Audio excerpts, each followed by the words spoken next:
Welcome to Major Kalsi classes. मेरा नाम मधुर सिंह है।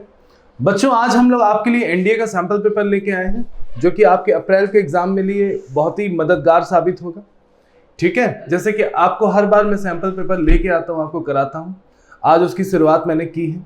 ठीक है, तो देर ना करते कॉपी पेन को निकाल लीजिए और इस सैंपल पेपर को सॉल्व करते हैं। और एक काम ये करेंगे, अपनी तैयारी को भी चेक करते चलिएगा। ठीक है, कि आपकी तैयारी अभी कैसी है। हमारे साथ क्वेश्चन को लगाते चलिएगा और कमेंट सेक्शन में अपने पोस्ट नंबर को पोस्ट करिएगा, जिसको मैं देखूंगा भी और आपको भी पता चलेगा कि हाँ, आपकी तैयारी कैसी है। ठीक है, चलिए शुरू करते हैं। और एक चीज सबसे बड़ी बात क्या है ना बच्चों, एनडीए का जो एग्जैक्ट लेवल होता है ना, सेम सैंपल पेपर वैसा ही है। बिल्कुल बिल्कुल आप ये कह सकते हो कि मतलब ये एनडीए के पेपर का बिल्कुल पैरेलल, बिल्कुल जैसा एनडीए का पेपर आता है सेम एज इट इज वैसा ही मैंने पेपर आपको बनाया है। ठीक है, मैं आशा करता हूं कि कुछ क्वेश्चन हो सके आपके, बिल्कुल आपके एनडीए के एग्जाम में हो सकता हो देखने को मिले। ठीक है, चलिए शुरू करते हैं। सबसे पहला क्वेश्चन दिख रहा है बच्चों? सबसे पहला क्वेश्चन, एक सेकेंड। ठीक, ये देखिए क्वेश्चन लिखा हुआ है, हिंदी इंग्लिश दोनों में है, ध्यान से देखिएगा। विच ऑफ द, क्वेश्चन को ध्यान से पढ़िएगा। Which of the following quantity has not been expressed in proper unit. ठीक है, इन प्रॉपर यूनिट लिखा है कि नहीं? ठीक, बोला है क्वेश्चन में हिंदी में। अगर हम पढ़ लेते हैं क्वेश्चन को ध्यान से देखिए, लिखा है निम्नलिखित में से कौन सी राशि को उसके उचित इकाई द्वारा व्यक्त नहीं किया जा सकता। बल आघूर्ण, अगर हम बात करते हैं, बल आघूर्ण होता है force into displace perpendicular displacement, तो न्यूटन मीटर है। ठीक, ये तो सही लिखा है, मगर आंसर जो है उसके अकॉर्डिंग तो ये गलत है। प्रत्यास्थता गुणांक की अगर बात करते हैं, किसकी बात करते हैं? प्रत्यास्थता गुणांक की बात करते हैं। मतलब एक तरीके से हम बात करें इलास्टिसिटी की, अगर हम बात करते हैं तो इलास्टिसिटी की यूनिट भी होती है फोर्स अपॉन एरिया होती है, तो न्यूटन पर मीटर है तो सही, मगर क्वेश्चन के अकॉर्डिंग क्या है? गलत है। प्रतिबल बात करते हैं, प्रतिबल जो होता है या स्ट्रेस जो होता है वो फोर्स पर यूनिट एरिया होता है, तो न्यूटन पर मीटर स्क्वायर, ये भी सही है, मगर क्वेश्चन के अकॉर्डिंग क्या है? गलत है। अगला है पृष्ठ तनाव। पृष्ठ तनाव का जो फॉर्मूला होता है फोर्स पर यूनिट लेंथ होता है, तो न्यूटन पर मीटर होना चाहिए, यहाँ पे -2 लिखा हुआ है, इसका मतलब यही गलत लिखा है और क्वेश्चन के अकॉर्डिंग क्या है? ये सही है। तो कौन सा आंसर, पहले का कौन सा आंसर सही है? D answer is correct. ठीक है, चलिए आगे चलते हैं। नेक्स्ट, थोड़ा सा टाइम को भी ध्यान से रखेंगे, देखेंगे हम लोग, ध्यान से करते चलेंगे, टाइम का विशेष ध्यान देंगे। ठीक है, चलिए देखिए क्वेश्चन नंबर 2। ठीक, ये क्वेश्चन बच्चों एनडीए में आ भी चुका है बहुत पहले। ठीक है, और मैंने थोड़ा सा लिया भी, मुझे लगता है कि क्वेश्चन फिर से एक बार रिपीट होना मांगता है कि नहीं है? In a system of unit of force, acceleration, time are taken to be fundamental unit, then the dimensional formula of energy, energy का dimensional formula निकालना। तो बच्चों देखिए ध्यान से, आप इसको कैसे करेंगे कि एनर्जी फोर्स एक्सेलरेशन और टाइम पे डिपेंड कर रही है। आप ए बी सी पावर ले लीजिए। ठीक है, फोर्स अगर हम देखेंगे तो क्या लिख सकते हैं? mlt -2 पावर ए है। एक्सेलरेशन क्या होगा? lt -2 पावर क्या है? b है। टाइम पावर क्या है? c है। और एनर्जी का डायमेंशन होता है ml² t-2। ठीक, ये क्या हो जाएगा? m की पावर a, l की पावर a, t की पावर -2a, l की पावर b, t की पावर -2b और t की पावर कितना? c। कितना है? m की पावर a, l की power a plus b, t की power -2a -2b plus c। बोले हो गया। और इधर क्या लिखा है? ml² t-2, पावर कितना है? 1 है। तो आप अगर ध्यान से देखिए तो a की जगह क्या लिखा है? 1 लिखा है। a की जगह क्या लिखा हुआ है? 1 लिखा है। a प्लस b की जगह अगर देखो तो कितना लिखा हुआ है? 2 लिखा है। तो a की वैल्यू 1 है। ठीक, तो b की वैल्यू कितनी हो जाएगी? 1 हो जाएगी। बोली हो गई। अब आगे देखिए -2a -2b प्लस c, उसकी जगह देखेंगे तो -2 लिखा है। कितना लिखा है? -2। अब ध्यान से देखिए, a की वैल्यू 1, b की वैल्यू 1, c -2 से -2 कट गया, तो c की वैल्यू आ गई 2। तो अब अगर हम देखें a1 है, b की पावर 1 है और t की पावर कितना है, c है, मतलब 2 है। तो कौन सा answer, B answer is correct. तो कौन सा आंसर सही है, f8t² is answer is correct. ठीक है, नोट कर लीजिएगा। ठीक है, अपने देश सेवा के सपने को पूरा करने के लिए हो जाइए तैयार, क्योंकि मेजर कल्सी क्लासेस लौट आया है अपने ऑफलाइन क्लासरूम प्रोग्राम के साथ, जहां आपको मिलेगा एक्सपर्ट फैकल्टी की guidance, doubt counter facility, special current affair session, physical training और मंथली यूनिट टेस्ट के साथ साथ बेस्ट स्टडी मटेरियल। अपने वर्दी के सपने को कीजिए साकार मेजर कल्सी क्लासेस के साथ। आज ही एडमिशन लें और पाएं 2000 का कैशबैक डायरेक्ट एडमिशन लेने पर। और अधिक जानकारी के लिए हमें कॉल करें 9696330033 पर और विजिट करें www.majorkalsiclasses.com पर। नेक्स्ट क्वेश्चन नंबर 3 आते हैं।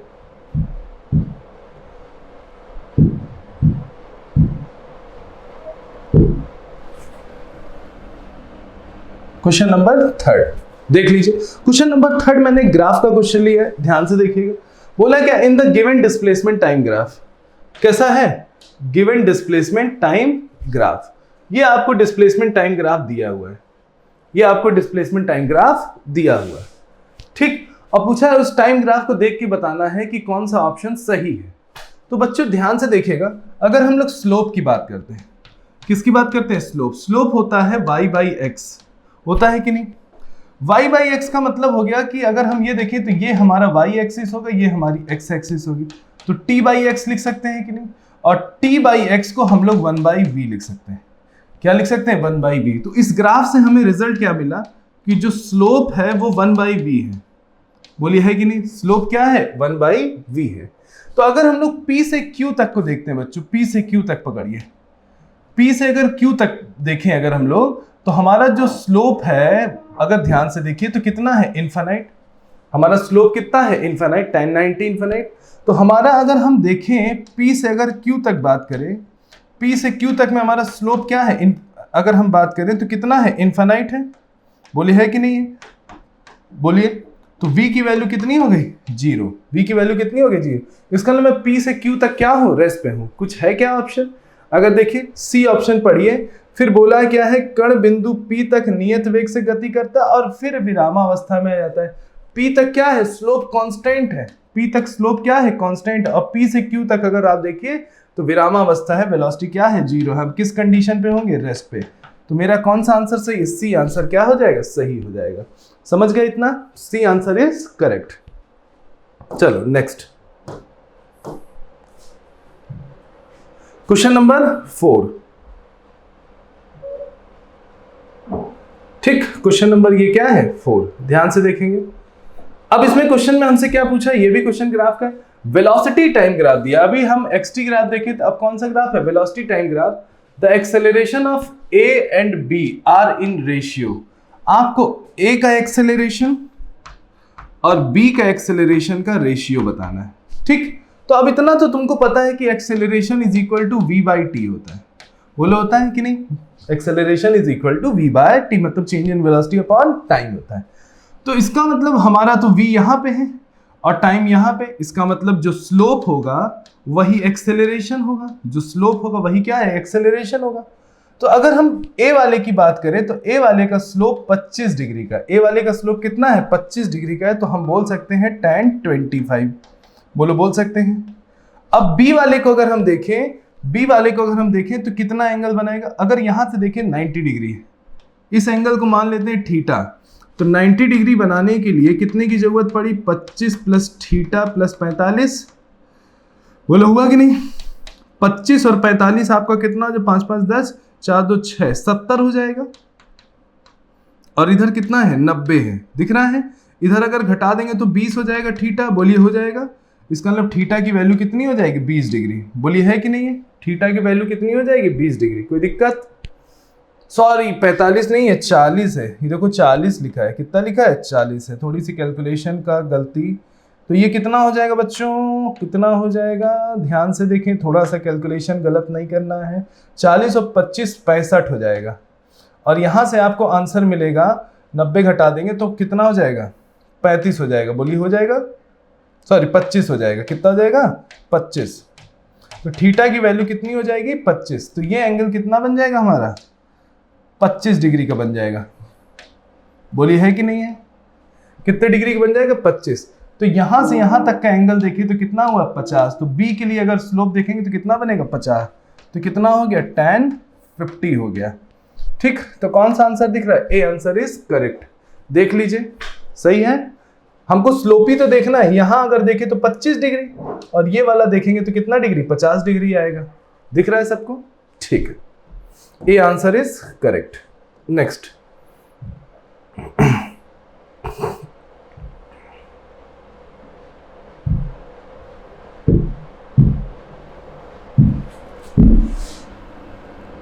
नेक्स्ट क्वेश्चन नंबर 5 देखें।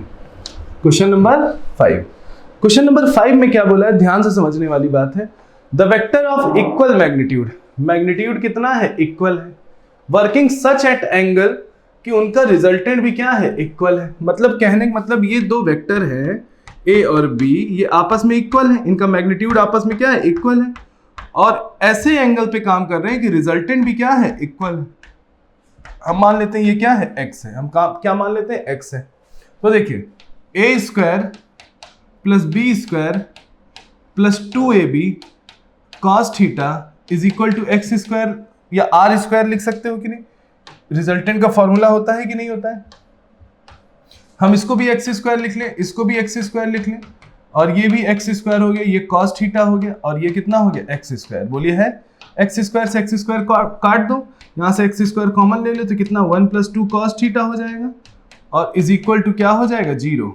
तो 1 + 2 cos theta is equal to कितना हो जाएगा? 0।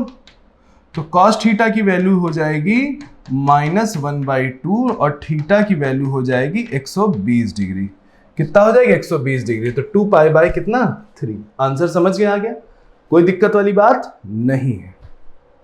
ठीक है, तो मजा आ रहा है? आ जरूर रहा होगा। बिल्कुल, आप खुद जब इस क्वेश्चन को लगा लोगे तो इस चीज को कह रहे हो हाँ सर यही एनडीए का लेवल है जो आप लगवा रहे हैं।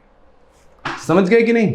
चलो बच्चों, बहुत दिन से मैं सैंपल पेपर दे रहा हूं, बहुत दिन से मॉडल पेपर दे रहा हूं। अगर आप देखें, अगर यूट्यूब में अगर इस चीज को आप सर्च भी मारेंगे तो आप पाएंगे सबसे पुराने मॉडल पेपर, सैंपल पेपर जो आज आने तो लगे हैं, बहुत से चैनलों में आने लगे, मगर उसकी शुरुआत मैंने और मेजर कलसी क्लासेस ने करी थी। आप पुराने कभी वीडियो जाके देख सकते हैं। मतलब ये चीज़ की शुरुआत, ये चीज़ की जो हम लोगों ने लाया था कंसेप्ट, ये पहले कभी ऐसा नहीं होता था, है कि नहीं है? ये सबसे पहली बार मेजर कलसी ने ही शुरू किया था कि इस बच्चों को सैंपल पेपर लगवाया जाए, मॉडल पेपर लगवाया जाए। आज उस थीम को बहुत से लोग कॉपी कर रहे हैं, कर भी रहे हैं। और होता क्या है कि ऑथेंटिक लेवल नहीं मिलता, ये चीज़ मैं खुद भी देखता हूँ। बस होता क्या है कि मैक्सिमम चीज़ें, हाँ ये है कि आप ये कह सकते हो कि क्वेश्चन आपको लगवा देते हैं, मगर एग्जैक्ट लेवल जो होता है वो चीज़ नहीं हो पाता है। ठीक है, इस चीज़ को समझिएगा। The velocity of projectile at initial point, A पे इनिशियल पॉइंट पर अगर वेलोसिटी देखें तो कितना है? 2i + 3j। तो बच्चों इनिशियल पॉइंट की अगर हम बात करते हैं तो वेलोसिटी क्या है? 2i + 3j। मतलब दोनों प्लस है, दोनों क्या है? प्लस है। तो इनिशियल पॉइंट पे हमारी वेलोसिटी ये होती है, मतलब दोनों क्वांटिटी क्या होती है? प्लस होती है। बोली होती है u cos थीटा और u sin थीटा, दोनों क्या है? प्लस है। x की तरफ वेलोसिटी 2 है और y की तरफ वेलोसिटी कितनी है? 3 है। अब पूछा क्या है कि b पॉइंट पे वेलोसिटी क्या होगी? तो b पॉइंट पे जो वेलोसिटी है y कंपोनेंट वो नेगेटिव पार्ट में चला जाता है और x कंपोनेंट तो वही रहता है। बोलिए है कि नहीं है? तो जो आपका 2 वाला मतलब एक तरीके से 2i है, वो तो ऑलवेज प्लस रहेगा, वो तो ऑलवेज क्या रहेगा? प्लस रहेगा। बट जो y वाला कंपोनेंट यहाँ पे है वो इस पॉइंट पे क्या हो जाता है? उल्टा, क्योंकि गेंद कैसे गिरती है? नीचे की ओर गिरती है। तो ये -3j हो जाएगा। क्या हो जाएगा? -3j। मतलब यहाँ पे अगर हम देखें तो +j कैप होगा, यहाँ पे देखें तो कितना होगा? -j cap. तो 2i - 3j, चौथा आंसर क्या है? सही है। आप अगर देखिए ऐसे है और फिर जब जाएगी गेंद तो ये y कंपोनेंट हो जाएगा, ये x हो जाएगा। तो j वाला कंपोनेंट -j, तो +3j की जगह यहाँ जो j है -j रख देंगे। समझ गए? A answer is correct. चलिए नेक्स्ट चलते हैं।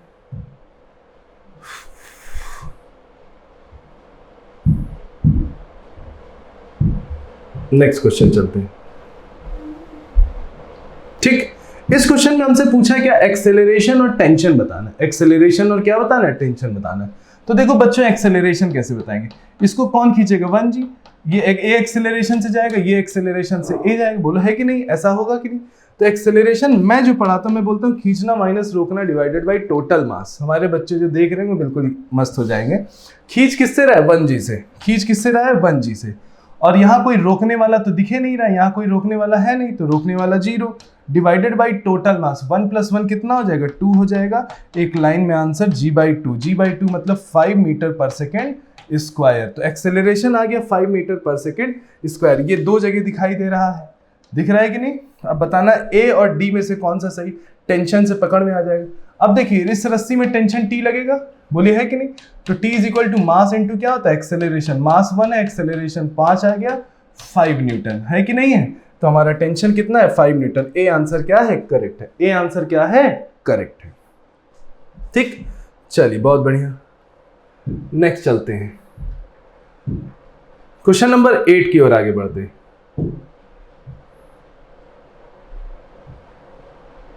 ठीक, देखिए a ball of mass move with, ball of mass कितना, मूव m, वेलोसिटी कितनी है v, स्ट्राइक नॉर्मली, दीवार पे टक्कर खाती है। द्रव्यमान m की एक गेंद v चाल से एक दीवार से लंबवत टकराती है, सीधे से टकराई और उसी रफ्तार से पीछे भाग आती है। तो हम अगर देखें फोर्स पूछा है तो फोर्स होता है dp/dt। तो ये क्या होगा, final momentum minus initial momentum divided by t।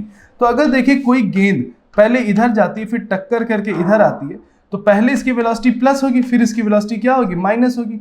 तो पहले इसका जो मोमेंटम होगा वो mv होगा और यहाँ पे इसका मोमेंटम क्या होगा, माइनस mv होगा। बोलो है कि नहीं है। ये आपका फाइनल मोमेंटम होगा और ये आपका क्या होगा, इनिशियल मोमेंटम होगा। बोलिए है कि नहीं है। उधर जाएगा तो प्लस, इधर जाएगा तो माइनस। कितना हो गया, कितना हो जाएगा, माइनस mv हो जाएगा। फाइनल मोमेंटम माइनस mv होगा और इनिशियल अगर देखें तो mv होगा, डिवाइडेड बाई कितना, टाइम। इसको क्या लिख सकते हैं, -2mv डिवाइडेड बाई टाइम। तो हम बोल सकते हैं 2mv डिवाइडेड बाई कितना, टाइम। ये क्या आएगा, फोर्स आएगा। A answer is correct. A answer क्या है, करेक्ट है। चलो नेक्स्ट चलते हैं। आपकी बेस्ट फ्रेंड किताबें होती हैं जो आपका करियर बनाती हैं और आपके ड्रीम्स को पूरा करती हैं। इसलिए मेजर कल सी क्लासेस लेकर आया है रक्षा क्षेत्र के सभी परीक्षाओं की संपूर्ण तैयारी के लिए एमकेसी पब्लिकेशन की तरफ से बेस्ट स्टडी मटेरियल, जो कि सेना द्वारा प्रेस्क्राइब्ड लेटेस्ट पैटर्न पर आधारित हैं, जिसमें आपको मिलेगा आसान भाषा में explanation, chapter wise question paper और ढेर सारे क्वेश्चन के कलेक्शंस, ढेर सारे शॉर्टकट और ट्रिक के साथ साथ क्वेश्चन को इजी, मीडियम और हार्ड लेवल में बांटा गया है। लास्ट 5 ईयर के क्वेश्चन को चैप्टर और टॉपिक वाइज मेंशन किया गया है, जो कि आपके 100% सफलता को सुनिश्चित करेंगे। तो देर किस बात की, तो आज ही ऑर्डर कीजिए अपनी डिफेंस प्रिपरेशन की बुक dlp.majorkalsiclasses.com से और कॉल कीजिए 9696330033 पर।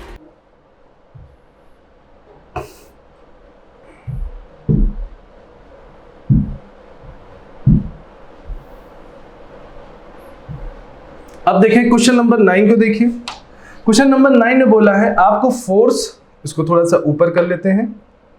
ठीक, आपको फोर्स दिया हुआ है यहाँ पे और पूछा है वर्क 0 से 5 मीटर पर वर्क कितना होगा। तो देखिए कैसे निकालेंगे। ये नॉन कंजर्वेटिव फोर्स है। ये कैसा फोर्स है, नॉन कंजर्वेटिव फोर्स है। तो नॉन कंजर्वेटिव फोर्स में इंटीग्रेट करते हैं 0 से कहाँ तक बच्चों, 5 तक। फोर्स हमारा कितना है, 7 - 2x + 3x²। बोलिए है कि नहीं है। और ये dx, बोलो ठीक। 0 से लेकर कहाँ तक इंटीग्रेट करेंगे, 5 तक इंटीग्रेट करेंगे।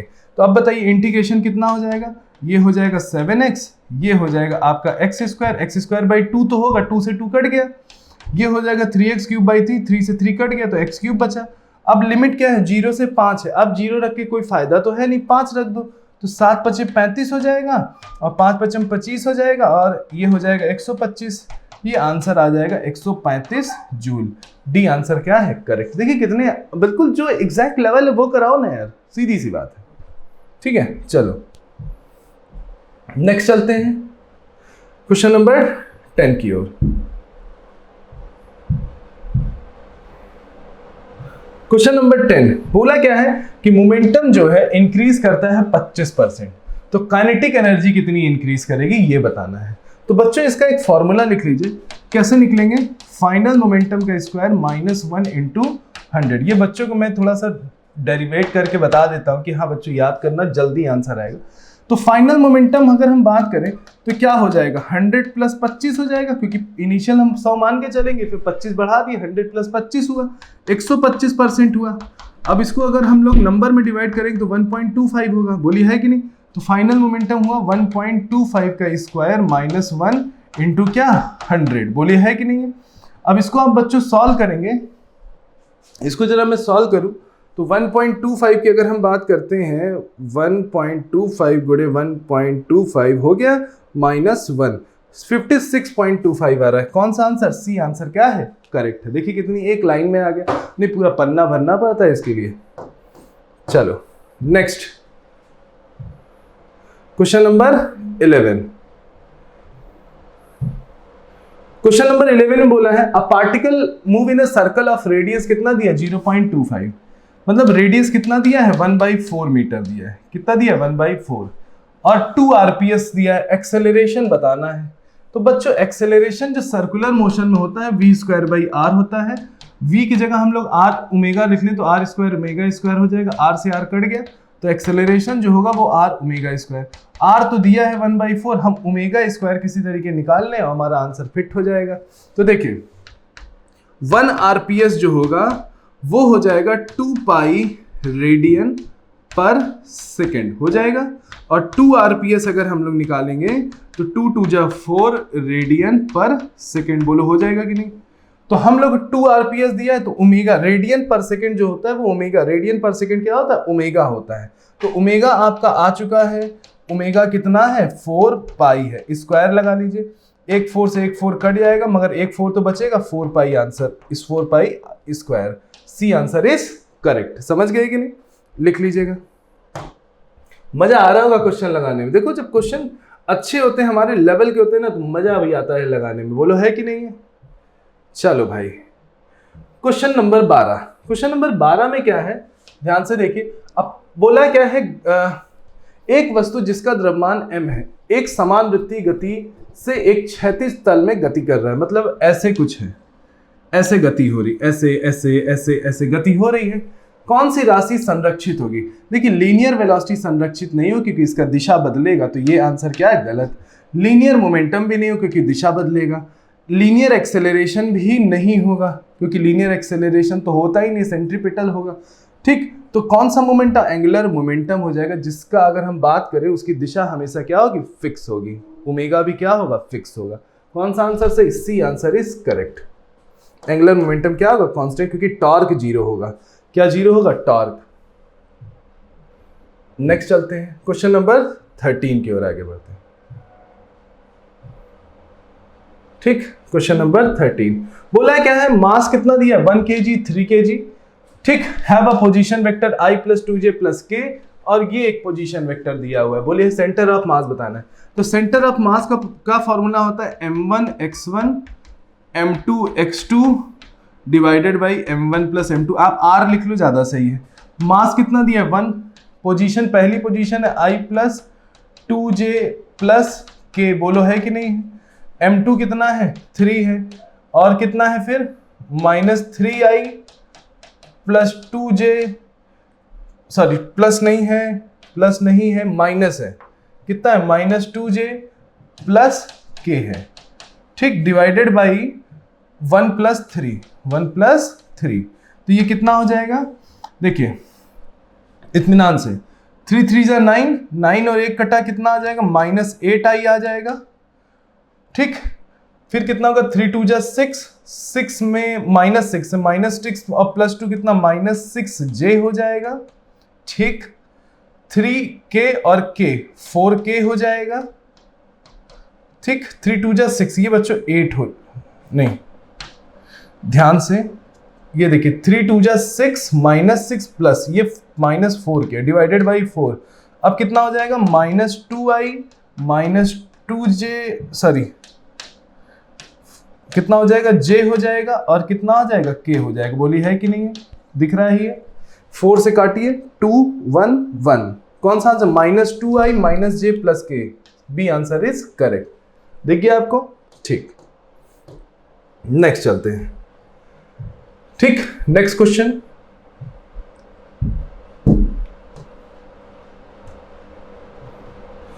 बोला क्या है, क्वेश्चन नंबर 14 पे आइए जरा ध्यान से देखिए। क्वेश्चन नंबर 14 क्या है, Which one of the following is not perfectly inelastic collision? Which of the following is not perfectly inelastic? कौन inelastic नहीं है? ठीक है, अब देखो सुनो मेरी बात, inelastic नहीं है। Which of the following, निम्न में से कौन सा पूर्ण अप्रत्याश संघट्ट नहीं है? इनइलास्टिक कोलिजन नहीं है ढूंढ। इनइलास्टिक कोलिजन में चीजें चिपक जाती हैं। ठीक, स्ट्राइकिंग टू ग्लास बॉल नहीं, अलग हो जाएंगी, आंसर गलत। A bullet striking in a bag of sand, bag of sand, ये तो इनइलास्टिक कोलिजन है। ठीक, ये क्या है? इनइलास्टिक कोलिजन, क्योंकि ये तो चीजें चिपक जाती हैं, हमको नहीं ढूंढना है। An electron capture by proton, ये भी चिपक गई, ये भी इनइलास्टिक हो गया। A man jumping on to a moving cart, ये भी इनइलास्टिक, क्योंकि आप उस पर हो गए कि नहीं। तो ए आंसर आपका इलास्टिक कोलिजन का एग्जांपल है, इनइलास्टिक का नहीं। ठीक, आप जैसे मूविंग गाड़ी पे बैठ जाओ तो उससे चिपक गए ना, एक तरीके से कहो तो। क्वेश्चन नंबर 15 आते हैं। The translational analogue of torque, torque को हम रेखीय गति में क्या कहते हैं? बल कहते हैं। क्या कहते हैं? बल कहते हैं। समझ गए? चलो भाई, क्वेश्चन नंबर 16। ठीक, अब बोला क्या है? किसी बॉडी का एक्सटर्नल टॉर्क अगर 0 है, ठीक, तो कौन सा ऑप्शन सही? टॉर्क जो होता है I इंटू एल्फा होता है, तो टॉर्क 0 हो गया, तो इसका मतलब एल्फा क्या हो जाएगा? 0, और ओमेगा 0 नहीं होगा, ओमेगा कांस्टेंट होगा। B answer is correct. समझ गए? लिख लीजिए।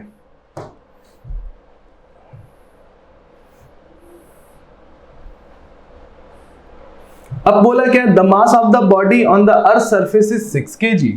ठीक, mass of the body on the earth surface is 6 kg, तो बताना है मून पे कितना होगा। इसमें लड़के गड़बड़ा देते हैं, वो g/6 कर देते हैं, तो बोल देंगे 1 हो जाएगा ना। बच्चों, मास कभी नहीं बदलता, मास चाहे पृथ्वी पे जाओ चाहे किसी प्लैनेट पे जाओ हमेशा वही रहेगा। तो 6 kg ही रहेगा आपका मास मून पे। वेट बदल जाता है, ठीक, क्योंकि ग्रेविटी g/6 होती है, तो वेट बदलता है। मास तो आप चाहे जहां जाओगे हमेशा वही रहेगा। ठीक, अगला question, feeling the weightlessness in satellite. हम सैटेलाइट पे वेटलेसनेस क्यों महसूस करेंगे? हम वेटलेसनेस कब महसूस करते हैं? आप छत से कूद जाओ, 10-20 मंजिला ऊपर से कूद जाओ, ऐसे ऐसे हवा में उड़ने लगे, आप कैसा महसूस करेंगे? वेट, जैसे मान लो हवा में आप उड़ रहे हो या पानी में तैरते हो, तो वेटलेसनेस होता है ना। वेटलेसनेस का मतलब आपका नेट फोर्स क्या होता है? आप पे 0 लगता है। तो आप कब होते हो? फ्री फॉल होते हो ना। तो कौन सा आंसर हो जाएगा? Free fall of spaceship. ठीक है, स्पेसशिप जब फ्री फॉल होगी, बोलो है कि नहीं, तब आप वेटलेसनेस महसूस करोगे। बोलो सही। बहुत से बच्चे ग्रेविटी भी बोलेंगे, गुरुत्व के अभाव। अभी गुरुत्व के अभाव के कारण आप इतना चीज समझिए, गुरुत्व के अभाव के कारण आपका भार कुछ ना कुछ तो होगा ना, आप भारहीन तो नहीं होंगे ना, सोच के देखिए। ठीक है, चलो आगे चलते हैं। बोला है रेजिस्टेंस ऑफ सेमीकंडक्टर।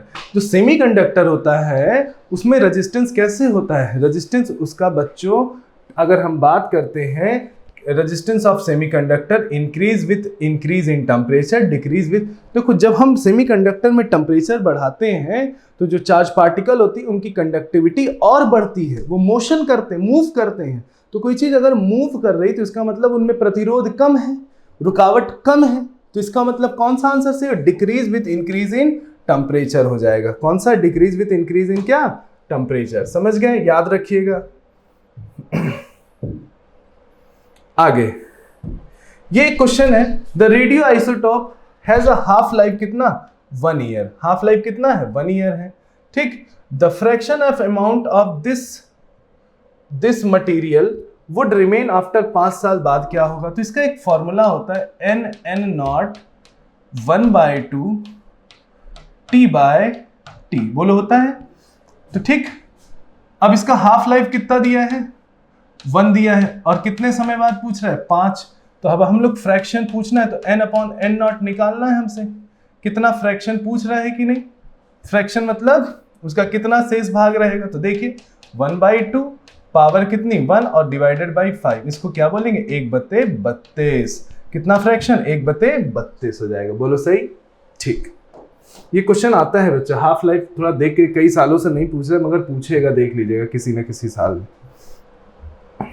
अब देखो ये क्वेश्चन देखिए, बोला क्या है कि एक पार्टिकल आपका है, ध्यान से देखिए, एक पार्टिकल आपका है जेड ए। सबसे पहले अल्फा डिके कराएंगे, तो अल्फा डिके का मतलब होता है कि अल्फा पार्टिकल उसमें से निकल गया। तो जेड में कितने की कमी आएगी, 2 की, और ए में कितने की कमी आएगी, मास में 4 की कमी आएगी। फिर बीटा डिके करा दे रहे, बीटा डिके मतलब इलेक्ट्रॉन जुड़ गया, बोला है कि नहीं है, तो कितना हो जाएगा, इस पे तो कोई फर्क नहीं पड़ेगा, यहाँ क्या हो जाएगा, -3 हो जाएगा। तो कहीं है क्या, Z -3 A -4, A answer is correct. समझ गए, लिख लो। नेक्स्ट चलते हैं, बहुत अच्छे अच्छे क्वेश्चन लाया हो बच्चों, आगे चलते हैं। बोला which one of the following is correct angle between incident ray and refracted रे। ठीक, when ray of light incident normally, तो जब नॉर्मली रे गिरती है, नॉर्मल है मान लो, तो रे अगर ऐसे गिरी तो बिल्कुल सीधे चली गई, तो इंसिडेंट और रिफ्लेक्टेड रे के बीच कितने का एंगल बनता है, 0 डिग्री का एंगल बनता है। कितने डिग्री का एंगल बनता है, 0 डिग्री का। समझ गए, कितने डिग्री का, 0 ही तो बनेगा। ठीक है, नेक्स्ट क्वेश्चन बोला क्या है, the bulb place between the 2 plane mirror, 2 plane mirror है 60 डिग्री पे, और यहां पे एक बल्ब प्लेस्ड है, कितनी इमेज बनेगी। तो हम कैसे निकालते हैं, 360 बाय थीटा, मतलब थीटा मतलब एक थीटा कितना दिया है, 60 डिग्री दिया है। आप 0 से 0 काट दिए, 6 आएगा, 6 इवन है, 6 क्या है, इवन है, तो एक माइनस कर देते हैं, कितनी इमेज बनेगी, 5 इमेज बनेगी। कितनी इमेज बनेगी, 5 इमेज बनेगी। समझ गए।